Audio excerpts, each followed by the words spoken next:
हे आपल्याला खोड बघून 100%च कोणाला वाटणार नाही की हे डाळिंबाचं झाड आहे, पण 17 वर्षाचं डाळिंबाचं झाड आहे. आपण ज्याला म्हणू की बहु खोड. 17 वर्ष एवढं मोठं झाड झालेलं आहे त्याचं. जवळजवळ 6-7 फांदे आहेत आणि त्याची सेटिंग पण अशा प्रकारे झालेली. 17 वर्षाच्या मानाने तुम्ही सेटिंग बघू शकता, खूपच चांगली सेटिंग आहे. 100-125 जवळ फळ आहे याला. आणि प्रत्येक खोड जर बघाल तर म्हणजे बहु खोड म्हणतो आपण ते आहे आणि जबरदस्त खोडाचा प्रकार झाला, एकदम जुनं खोड.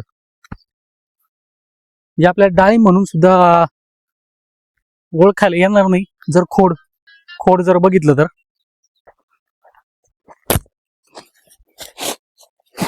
हे डाळिंबाचं खोड आहे. जे नवीन शेतकरी आलेत किंवा जे जुन्या शेतकऱ्यांना कळू शकेल हे डाळिंबाचं खोड, पण नवीन शेतकऱ्यांना विश्वास पटणार नाही की हे डाळिंबाचं खोड आहे. एवढं एका झाडाचं एवढं खोड म्हणजे फळाची साईज काय होत असेल याच्यावरती. आता 100-125 सेटिंग आहे. त्यांनी केलेलं नियोजन प्रत्येक 2 वर्षातून फक्त एकदाच ते बेसल डोस भरतात, त्याच्यावरती ती मल्चिंग करतात.